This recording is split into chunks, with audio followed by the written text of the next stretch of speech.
इस बीच आपको बता दें, सदन की कार्यवाही लगातार बाधित हो रही है। दोनों सदनों में आज भी हंगामे के बड़े आसार नजर आ रहे हैं। इस सदन के दोनों सदनों में आज भी हंगामे के आसार देखने को मिल सकते हैं, क्योंकि आज गृह मंत्री अमित शाह दिल्ली सर्विस ऑर्डिनेंस पेश कर सकते हैं। और इसी को लेकर आपको याद होगा, आम आदमी पार्टी के संयोजक दिल्ली के सीएम अरविंद केजरीवाल तमाम राज्यों के मुख्यमंत्रियों से मुलाकात की थी।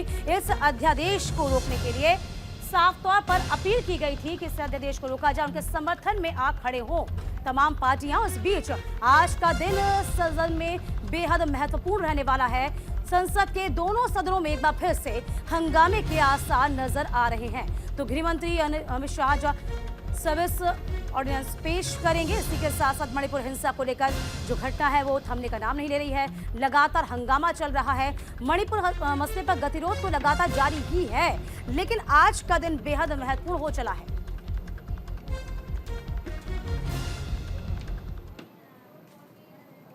और तमाम जानकारी के साथ हमारे संवाददाता नमित त्यागी इस पूरी खबर पर नजर बनाए हुए हैं। नमित, देखिए, सदन तो बाधित चल ही रहा है, कार्यवाही लगातार अटकी पड़ी है, लेकिन आज का दिन बहुत महत्वपूर्ण इसलिए भी हो जाता है कि आज ऑर्डिनेंस आना है दिल्ली सर्विस को लेकर। अभी बड़ी बात यह है कि कैसे बिल आएगा, कैसे चर्चा होगी, क्योंकि आम आदमी पार्टी तो कोशिश यही करेगी कि कुछ हो ही ना पाए। फिलहाल क्या स्थिति देख पा रहे हैं आप, नमित?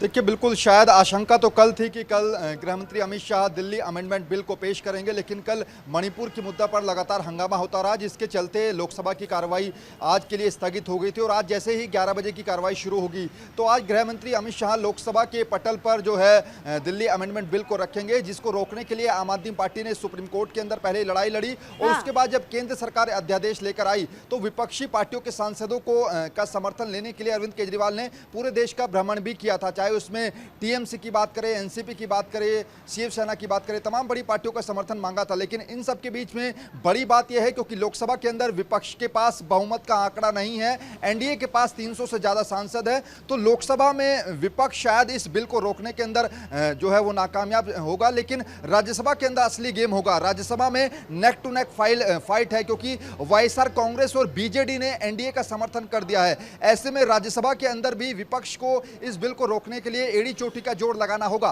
क्योंकि दिल्ली के अंदर जो दिल्ली अध्यादेश लेकर आई थी केंद्र सरकार, कोई अध्यादेश अगर आता है तो उसको 6 महीने के अंदर अंदर उसको बिल के रूप में तब्दील करना होता है। कुछ दिनों पहले ही ये अध्यादेश लेकर केंद्र सरकार आई थी और मानसून सेशन में ये माना जा रहा था कि बिल पेश किया जाएगा, जिसको लेकर आज लोकसभा में हंगामे के आसार हैं। बिल्कुल, देखिए, हंगामे के आसार भी हैं। और ये जिस तरीके से आप भी बोल रहे हैं कि दिक्कत यहाँ पर लोकसभा में नहीं होने वाली है, दिक्कत होगी, नेक टू नेक फाइट जो होगी वो राज्यसभा में होगी। आम आदमी पार्टी के ऊपर भी तलवार लटकी हुई है, क्योंकि आम आदमी पार्टी के जो संयोजक हैं अरविंद केजरीवाल ने बहुत मेहनत की, जिस तरीके से आप हम चर्चा कर ही रहे हैं, तमाम पार्टियों का सहयोग मांगा। और सबसे बड़ी बात यह है कि कांग्रेस का समर्थन उनको हासिल हो गया जब से ये इंडिया अलायंस बना था, तभी से। तो फिलहाल आपको क्या लगता है, कितने जो पॉइंट्स यहाँ पे नजर आते हैं आम आदमी पार्टी के?